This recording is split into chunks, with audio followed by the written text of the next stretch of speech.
In the deep silence of space, where only the stars kept watch, the Imperial Space Command Center glowed like a tiny dot on the black canvas. Commander Vik stood inside the control room, his eyes fixed on the large screen that showed thousands of blinking dots. Each dot was a ship, a planet, or a satellite, everything under Imperial control. But tonight, something was wrong. Are the sensors malfunctioning? Vek asked, staring at the strange red dot that had just appeared. No. Sir, replied Lieutenant Juno, typing fast on her console.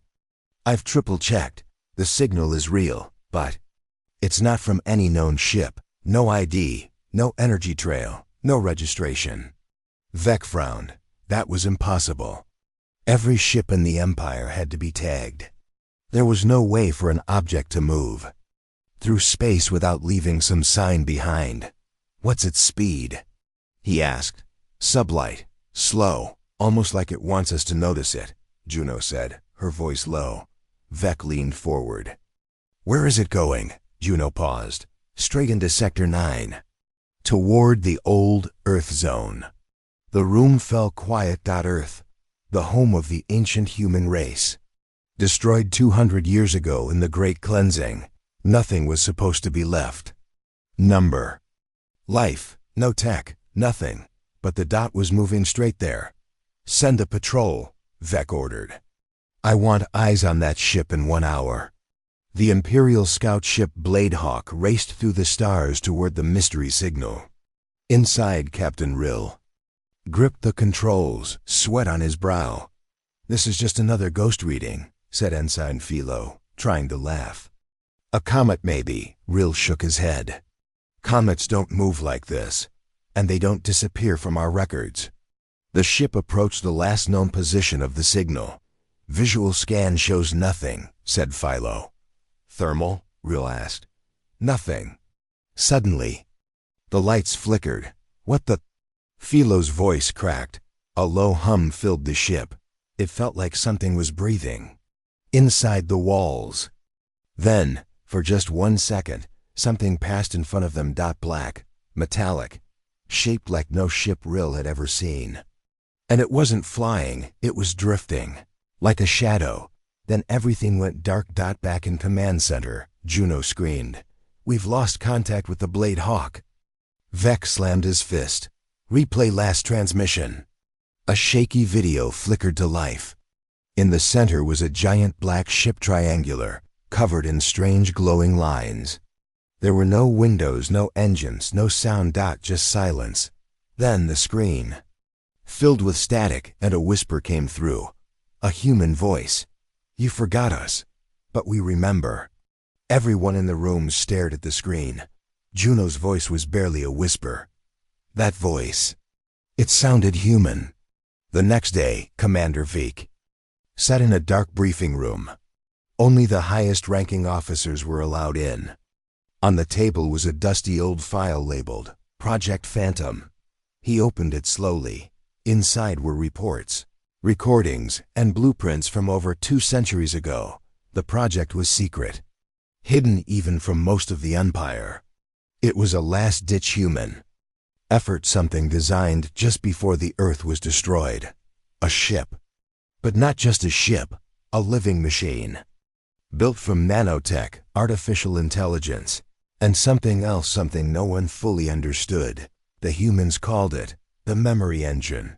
The ship was meant to remember all the pain, all the loss, and survive no matter what, but it was never launched, or so the Empire believed. Now, it seemed one had escaped, or was waiting. We have to destroy it, said General Croven, his voice shaking. Whatever it is, it's not a ship. It's a weapon. But how? Juno asked. We can't even track it properly. Vek leaned forward. It wants us to know it's here. That message, it's a warning. The general stared at him. A warning of what? Vek didn't answer. Hours later, another outpost station. Doria 5 went silent. When rescue ships arrived, they found no signs of battle, no broken walls, no blood. Just bodies, frozen in place. eyes wide open, like they had died seeing something. Terrible, on every wall, burned by laser heat, were the same words, "We remember." The Empire tried to keep the story quiet, but fear moved faster than light. Soldiers whispered about the ghost ship. Civilians prayed to gods they no longer believed in. And in every command center across the stars, that red dot kept appearing, then disappearing, then appearing again. And each time, it was closer to the heart of the Empire. One night, Vec stood alone in his quarters. He stared at the old Earth painting, hanging on his wall. A blue and green planet, once full of life. He remembered learning in school how dangerous humans were. Emotional, rebellious, clever. That's why the Empire erased them. But now he wondered, had they truly been destroyed? Or had they found a way to become something else? His screen buzzed. Another signal, untraceable, silent. But this time it came with a short message, just 2 words. Next. Core. The Imperial core was the capital of the galaxy, protected by thousands of ships, defense rings, and energy shields. But when the black ship arrived, none of it mattered. The shields failed in seconds. Ships turned on each other. Pilots screamed about seeing things, faces from memories, old pain. Dead voices. The ship didn't fire a single shot. That it didn't need to. It simply remembered.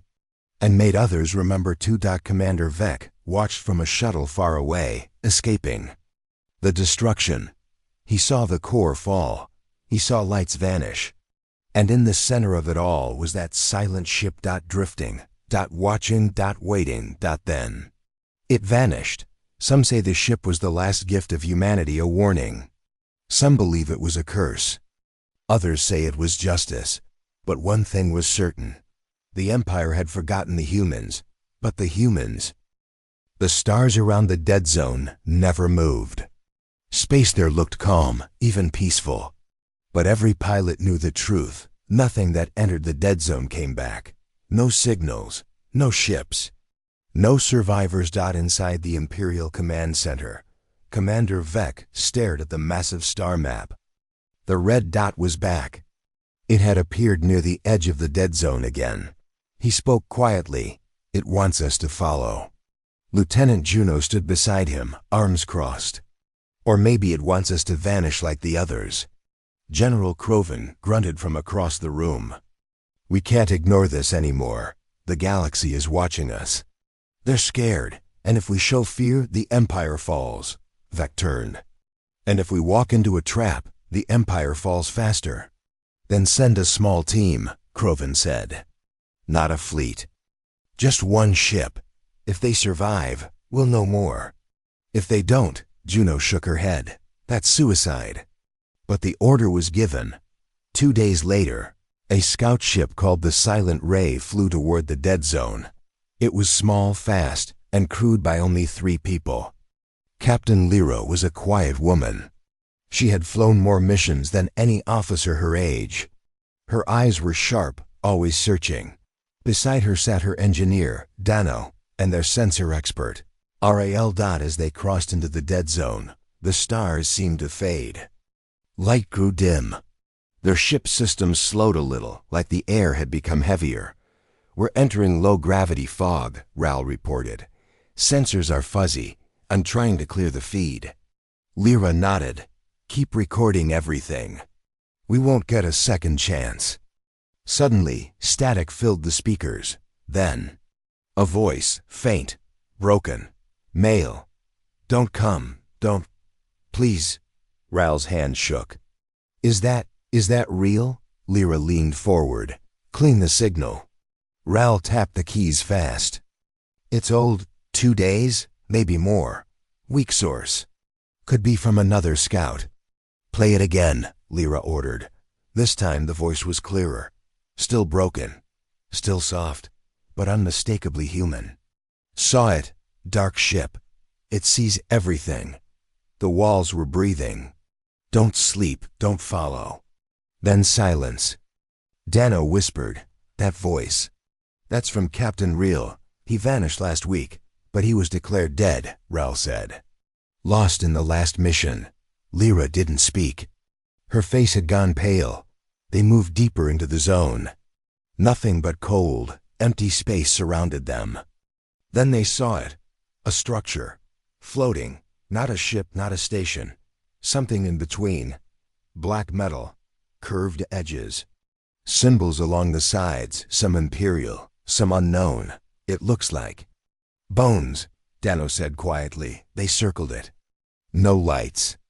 No movement. But then, on the far side, they saw a small escape pod. Cracked, damaged, but human-made. Could that be Ril's? Ral asked, "Prepare for boarding." Lyra ordered. Inside the strange structure, the air was still. Their suits kept them safe, but Lyra felt like something was pressing on her chest. Each step echoed loudly. They reached the pod. And found Ril. He was alive. Barely, curled up in a corner. Shaking, his eyes were wide open, staring at nothing. Lyra crouched beside him. "Captain Ril, it's Lyra. Can you hear me?" He didn't blink. But his lips moved. "It talks to you," he said softly. "When you're alone, it knows your memories. It makes you feel things. I saw my mother, but she's dead." Ral stepped back. "He's broken." "No," Lyra said. "He's warning us." Ril looked at her now. His voice cracked. "It feeds on thoughts, on pain. You think about fear, and it grows stronger. It's not just a ship. It's awake." They rushed Ril back to the ship. As soon as they powered up, something changed. The lights flickered. The engines slowed. And then the black structure began to move. Dano shouted, "It's following us." "No," Ral said, frozen. "It's calling others." On the radar, new shapes appeared. Dozens, all black. All silent. Lyra shouted, "Get us out of here." Full power. The ship pushed forward, breaking past the fog. But the whispers didn't stop. Even in space, even through metal. They heard voices. Old voices. A child crying. A woman screaming. A man begging for help. Ral covered his ears. "Make it stop, it's in my head." Lyra gritted her teeth and activated the emergency. Jump. Light flashed. And they were gone. They returned to Imperial space 2 hours later. Ril was taken to medical. Ral and Dano were silent, eyes hollow. Lyra stood before the High Command and gave her report. "The ship is alive," she said. "It reads minds." "It uses your memories against you," General Croven scoffed. "You expect us to believe a ship can feel?" "You don't have to believe me," Lyra said. "But the whispers are spreading. The structure wasn't alone. There are many, and they're waking up." "Waking up?" Juno asked. Lyra nodded. "We've poked something ancient, something angry, something that remembers." The room was silent. Then a technician ran in. "Sir." Another signal. Everyone turned. "From where?" Vec asked. "Not from the dead zone. This one is. In orbit around Titan 9. That's a populated moon," Juno whispered. The technician looked pale. It was. They played the last message from Titan-9. Static. Screams, then silence, then a whisper. The same voice as before. "We remember." And the screen went black. The whispers from the dead zone had become screams, and the Empire had no answers. Commander Vec sat alone in the cold, dim light of the Imperial archives. The air was thick with dust and old secrets. Before him lay a heavy, locked case stamped with the words, "Classified, Project Phantom." He had seen many files in his career, but this one felt different. Dangerous. Lieutenant Juno entered quietly. "You shouldn't be here, sir. This file is off limits. Even the High Command doesn't talk about it." Vec didn't look up. "This is the only way to understand what we are facing, that ship. The one we can't trace. It's human." Juno blinked, shocked. "Human?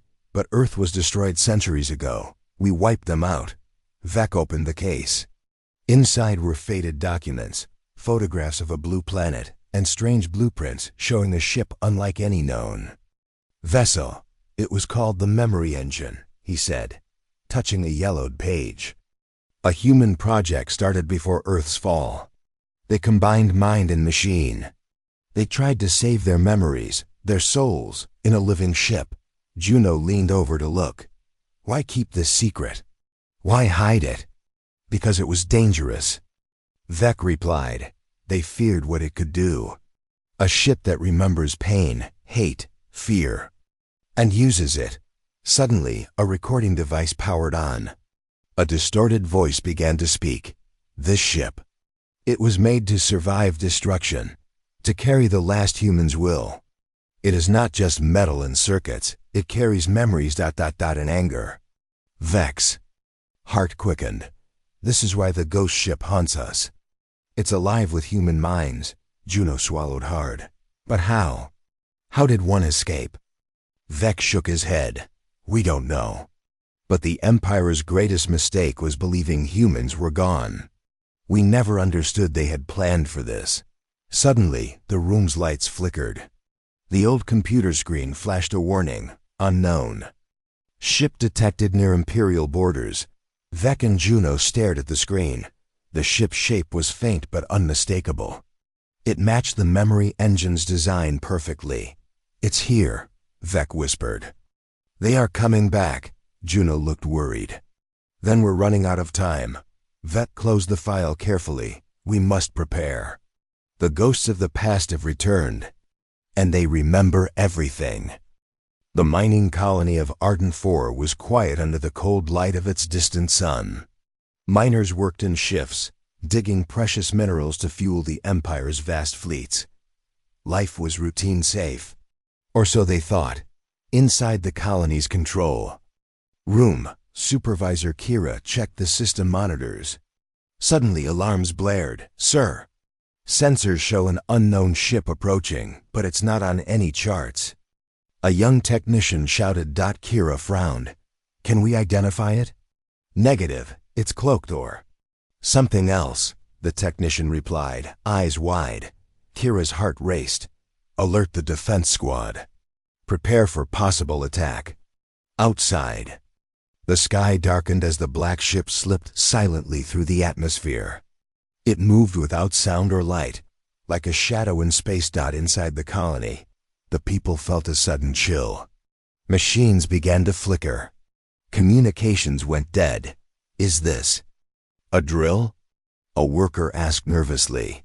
No response, Kira said, gripping the console. Stay alert. Suddenly, a wave of energy pulsed through the colony. Lights exploded, screens cracked, and alarms died. The miners dropped to the ground, clutching their heads. Kira stumbled forward, trying to understand what was happening. Are you okay? She asked her assistant, but the man's eyes were wide with terror, frozen in place. Everyone, she whispered. They're gone. The colony was dead silent. Back in the Empire's fleet command, Commander Vec received the report. He was stunned. Complete loss of contact with Arden 4. No survivors, Juno said, voice shaking. Any signs of attack? Vec demanded. No weapons fire, no explosions. Nothing, she replied. Vec's mind raced. The ship, it must have done this. But how? Juno asked. It didn't fire a single shot. It didn't need to, Vec said grimly. It attacked their minds. It erased their will to fight. It made them see their worst fears. On Arden 4, deep underground, a few miners had survived. They huddled in the darkness, trembling. One whispered, I saw voices, faces from my past. They told me to stop, to give up. Another said, it's alive, the ship, it knows us. It remembers. Kira looked at them, tears in her eyes. We have to warn the Empire. This is not a simple enemy. Back on the bridge of the black ship, unseen by all, a voice echoed softly. We remember your pain. We remember your fear. Now you will remember us. The ship drifted away, silent as before. leaving behind a colony that was a ghost town. Commander Vec stared at the empty screen. This is only the beginning, and somewhere, deep in the dark reaches of space, the ghost ship waited for its next move. Commander Vec paced the lab, the glow of computer screens casting shadows on his tired face. The Empire's top scientist, Dr. Alara, was working feverishly on the data they had retrieved from the ghost ship. "We've never seen technology like this," Alara said, pointing at the hologram of the ship's interior. "It's not just metal and circuits, it's alive," Vec leaned in. "Alive? How is that possible?" Alara sighed. "The ship is part machine, part mind. It uses advanced nanotech tiny machines that build and repair themselves. But that's not all. It contains human memories, thoughts, even emotions." "Human emotions? But how?" Vec asked. Alara tapped the screen. "Before Earth fell, humans created what they called the memory engine. They stored the minds of their greatest warriors inside these ships, combining AI with human consciousness." Vec's eyes widened. "So it's not just a ship, it's a mind, many minds." "Exactly," Alara said. "Each ghost ship is a prison and a weapon. It remembers pain, anger, and revenge. It learns from fear and uses it against its enemies." Suddenly, the lab's lights flickered. The ship's recorded video played on the screen showed the black ship shifting shape, almost breathing. Vec swallowed hard. "Can we control it? Stop it?" Alara shook her head. "Not yet. It's too smart, too connected. The ship doesn't just fight, it thinks and feels." A technician interrupted. "Commander, we've detected more ghost ships activating. They're spreading across the galaxy." Vec's voice dropped. "Then we have little time." He turned to Alara. "How? Do we fight something that is part machine, part human mind?" Alara looked grim. "We must understand it first." "Go inside it," Vec nodded slowly. "Prepare the team. We're going inside the machine." In the dark corridors of the memory engine, a small group of Imperial soldiers, led by Captain Lyra, moved carefully. Their suits filtered the strange air, but the feeling of being watched never left them. "This place feels alive," whispered Lyra, "like it's watching us." Suddenly, lights glowed on the walls, forming faces of soldiers long dead. Memories flashing before their eyes, Ral gasped. "It's showing us its past, our past too." "Keep moving," Lyra said, gripping her weapon, deeper inside. The ship pulsed with light. A voice echoed soft but cold. "Why do you enter? To destroy? To learn? Or to join?" The soldiers froze. Lyra stepped forward. "We want to understand." A hologram appeared, an old human warrior, eyes fierce but sad. "We are the last of a lost race," the figure said. "Trapped in metal and code. We remember pain, hate, hope, and love. We are alive because of it." Ral whispered, "They're not monsters. They're prisoners." The warrior nodded. "And now we seek justice." Back in the lab, Alara watched the feed. The soldiers' minds were connected to the ship, feeling every memory, every emotion. Vec said quietly, "This is no longer a battle of weapons. It's a battle of wills." Alara looked up. "If we break their pain, maybe we can stop the hate." The screen flickered as the memory engine sent one last message: "We remember." The team returned from the ship, changed. Captain Lyra looked at Vec. "They are not just machines, they are history." "They are warning," Vec nodded. "And if we ignore them, history will repeat." The Empire had awakened a ghost. And inside the machine, that ghost was alive, waiting, and ready. Darkness hung like a shadow across the Empire's outer defense ring. Commander Vec stood in the strategy chamber, surrounded by glowing maps and uneasy officers. For weeks, the ghost ships had appeared, attacked, and vanished, leaving nothing but silence and fear behind. Vec turned toward his team. "They're too smart, too fast, but maybe We can make them come to us. Lieutenant Juno leaned forward. You mean set a trap? Yes, Vex said. We feed them a signal, something they can't ignore, something tied to their pain. We fake a human distress call from Earth. But Earth was destroyed, said General Croven. It's just ashes now. Exactly, Vec replied. They'll know it's bait, but they'll come anyway. Deep in the Empire's archives, engineers pieced together a believable message. It was full of emotion and fear, like it came from a human survivor. The voice was synthetic but real enough. This is Lieutenant Sarah Ellen, Earth Colony 7. We need help. Please, they're coming. The message was sent out across space. On a hidden frequency, directed to the last known location of the ghost ship, the Empire's most powerful fleet, the Iron Veil, was hidden nearby. Dozens of warships, stealth drones, and EMP mines floated silently in a perfect kill zone. Commander. Vex stared out from the lead cruiser. Now we wait. 3 hours passed. Nothing. Then the sensors blinked. One object detected, said the operator. It's them.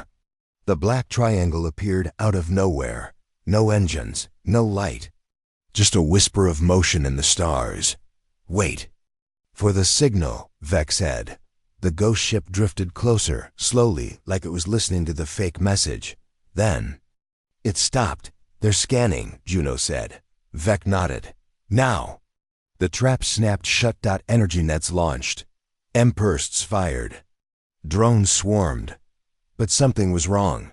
The nets passed through the ship. The EMPs hit. But nothing happened. Drones stopped in mid-space, and then exploded one by one. What just happened? Croven shouted. The ghost ship turned slightly, facing the command cruiser.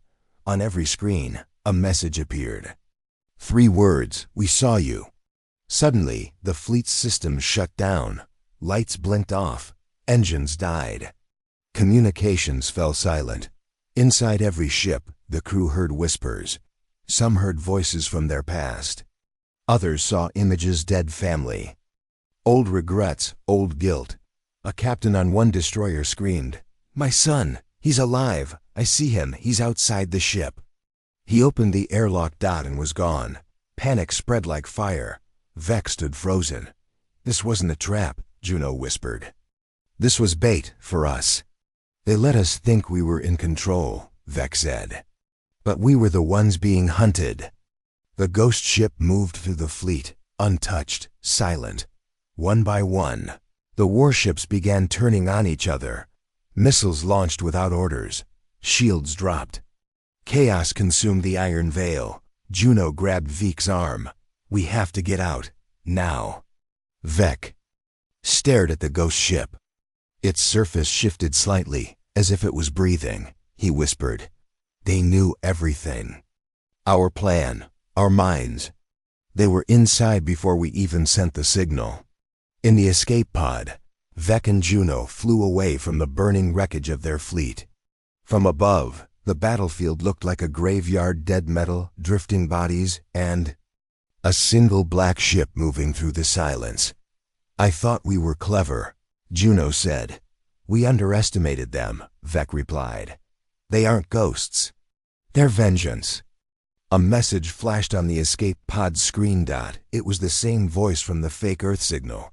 But this time, it wasn't fake. You took our world. We took your future. Back at Imperial Command, only static came from the fleet. Another system lost. Another lesson learned too late. And in the dark edge of space, the memory engine drifted onward, waiting for the next empire, stronghold, to try something clever, because now it knew they would always fall into their own traps. And the ship, it never forgot. In the deep black of space, something moved with purpose. The ghost ship, black as night, silent as death, drifted toward the Empire's central communication hub, Relay Station Orcs. It was the largest signal tower in the galaxy, built to send messages across thousands of star systems in seconds. Commander Vec watched the live feed from orbit. If they take Orcs, they won't just be attacking ships, he said. They'll speak to everyone, everywhere. Lieutenant Juno stood beside him, her voice low. The whole galaxy will hear them. We cannot let that happen, Vec said. Seal the station.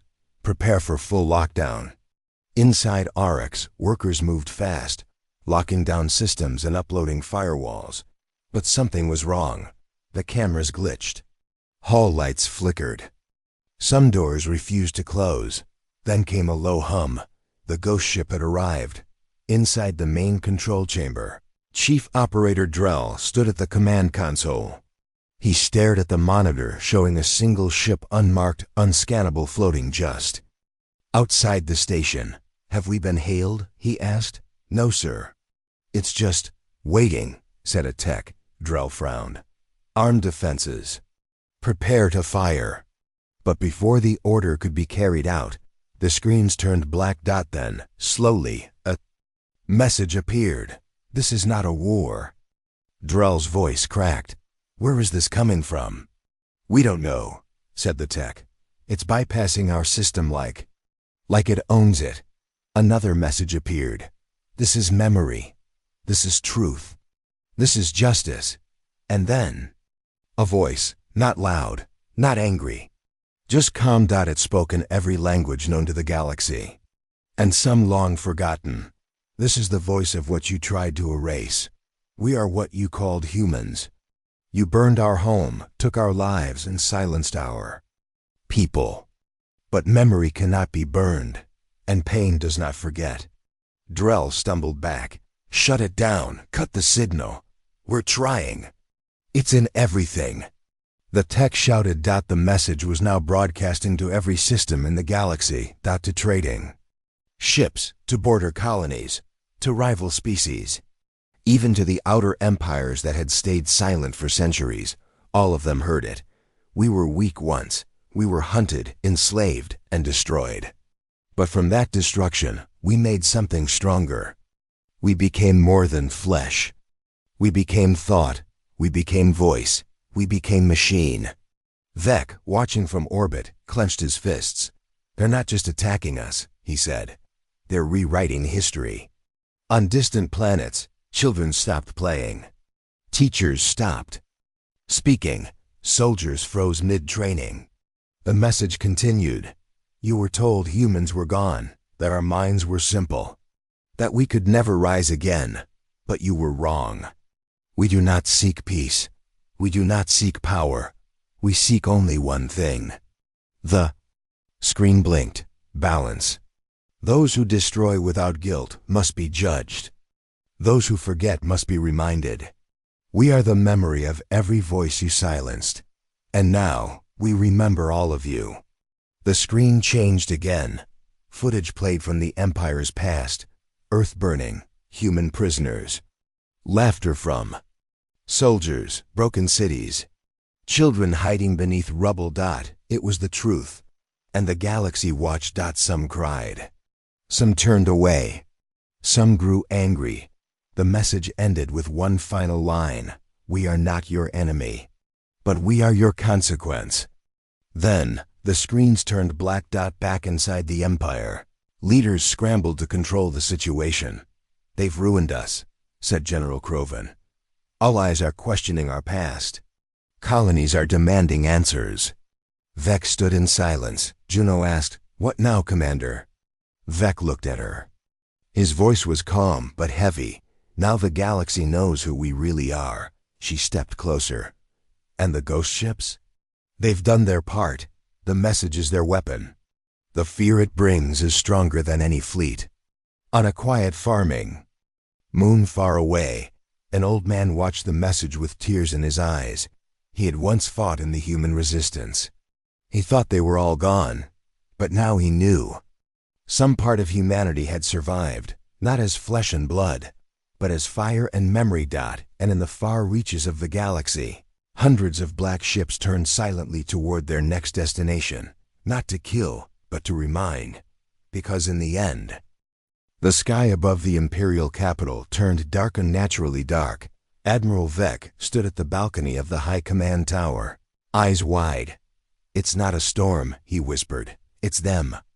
Across the skies, hundreds of black ships appeared. No sound, no warning. Just presence.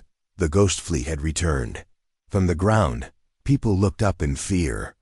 These were not warships with guns and missiles. These ships were silent, like shadows, but their message had already been delivered across the galaxy. Now came their final act. Inside the Imperial Hall, Emperor Calros faced his ministers. "They dare come here?" he shouted. "We crushed them. We erased them." "Sir," said Minister Volo, his voice shaking, "the outer colonies are refusing orders. The Trade Council has withdrawn support. Even the Alari and Varnak races have turned against us." Calros slammed his hand on the table. "Then we'll make them fear us again." Suddenly, every screen in the room went black. Then came the same voices before. "Calm, cold, human. This is the final page.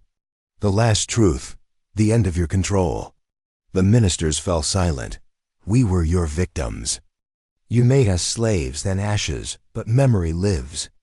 And now we bring justice, not with fire, but with judgment," Calros growled. "Cut the feed." But the screens didn't turn off. In fact, they grew brighter. Names began to appear.